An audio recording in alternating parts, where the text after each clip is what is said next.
And that was just California Nights from Driving Eternity. On the phone with me, Jason Hughes, guitarist. And Jason, what's that song about? What is California Nights about? Yeah. Honestly, dude, it's a story. It's a straight up story. When I met my wife, like in my years of travel, I came across Los Angeles and became enamored with the whole state of California.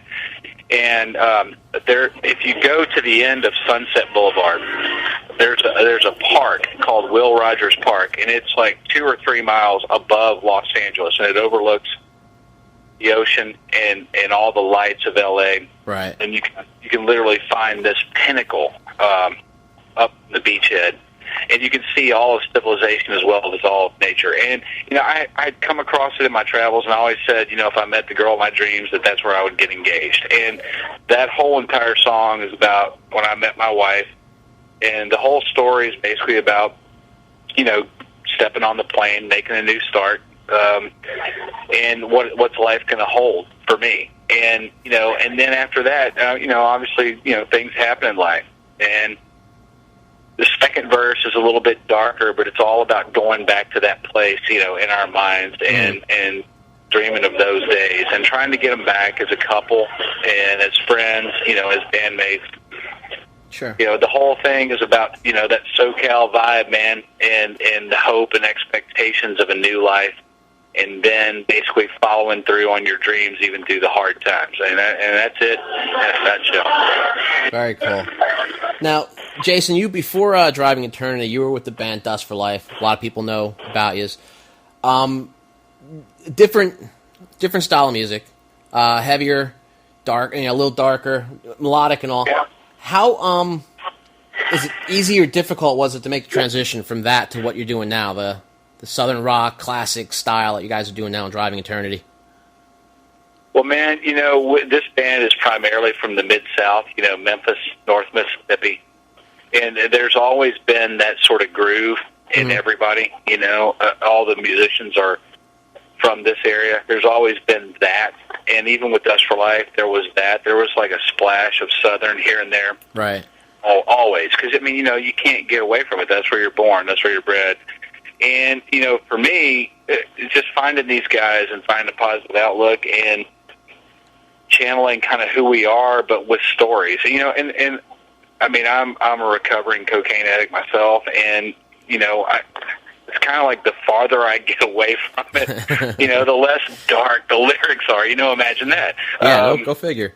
Just things aren't. I don't have a bleak outlook. Like, I don't look at it that way. I want to tell stories about my life. I want to play with guys. I want to have a good time. Like, and all of us kind of, our bond was over those 70s arena bands like, Foghat, April Wine, Thin Lizzy, Bad Company, BT2. There was something about that era that sort of clicked with this band. And, for whatever reason, the stories came through that and through these players. And so for me, it was weird at first, honestly. But moving away from depression into positive outlook, positive stories, and good times. I don't know, man. The more sober I get, the easier it is. That's probably the answer. Oh, yeah, I imagine it would be. That's cool, though. Like I said, I'm really digging it. It's very, very upbeat stuff, and it's enlightening, really. When you sent me the demos for Satellites and California Nights, dude, I was loving them, and those were just the rough cuts, really, and they still rocked. I was playing them on the radio and all that, and everyone was really liking them, and we're looking forward to the album to come out. And cool. But as far as the music business in general, I know we've talked about this before, but some good or bad experiences you guys have had, either recently or in the past, Man, dude, there's always good and bad. And, this is, I can just give you the perspective of a passionate, career guy as well as of an addict. I can just say, I used to micro process every event in my life, and I could spin it or get pissed off about it. I just kind of don't really do that anymore. I just look at it like there's somebody else in charge that's bigger than all of us, and right. I don't know. I don't take it that way anymore. I look at it like stuff happens, and we'll adapt and we'll overcome. I mean, we've had some issues already with this band, and we'll just bring the big hammer, thump a few balls, and then move on. I mean, that's just what happens. And we had that issue at the studio we worked at, and I was like, well, this is what we do and how we're going to do it. And this band unified around a common goal. And, you know, if you get in the way with it, well, fuck you. Right. But if you don't, you know, just jive with it. Like, we're a unified force, and we do what we're going to do.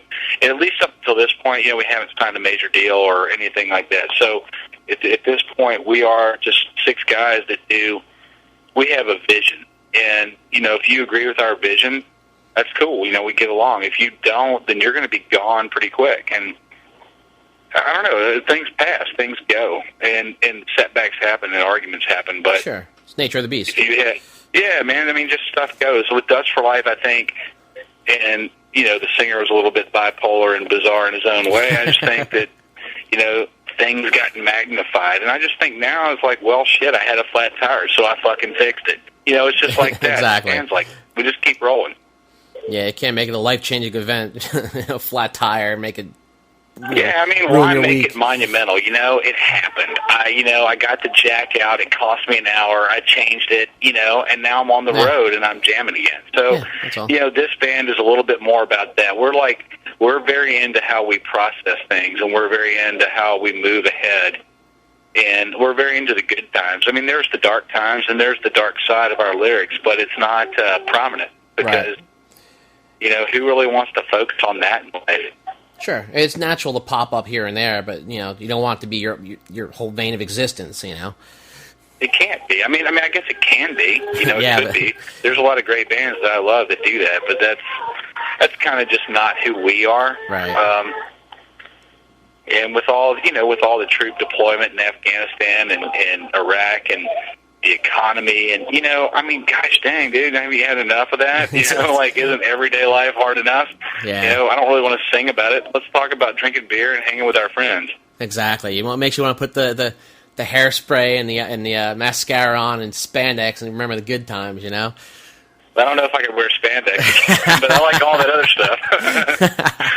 You know, I hear you, though. No, it's about that. Like, to me, there was an era in music, and it was probably like, I don't know, 77 to maybe 89-ish, and I'm not talking about disco, but there was an era, music.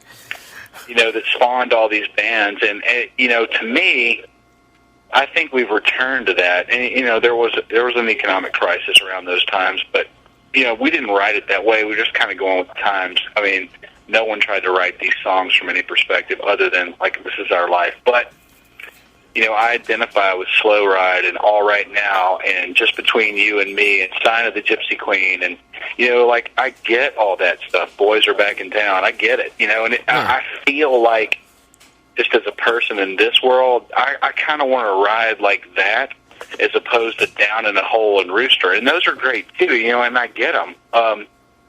But I don't feel that. Like, I want to feel a little bit more of a good time. Right, you don't want to be defined by them. Yeah, and that being said, all music is great. I don't in any way mean it bad, but, like, you know, people that are writing and singing about that today, you know, I mean, there's the old expression of sand to the beach. Like, if you're going to Panama City for spring break, but you're bringing your girlfriend, well, there you go. And like in this economy, if you're going to bring your suitcase and your guitar and you're going to sing about dark stuff, I mean, you're bringing sand to the beach because, dude, we're all feeling it. So I just don't think music is there today, and I think these songs accidentally just came out as just stories of life, but good ones, you know, positive. Right. No, it definitely works, man. Like I was telling Sean, the songs are awesome. We were playing them a lot, and like I said, I had the demo versions you sent me, and they were killer. People were liking them a lot, so really looking forward to the album.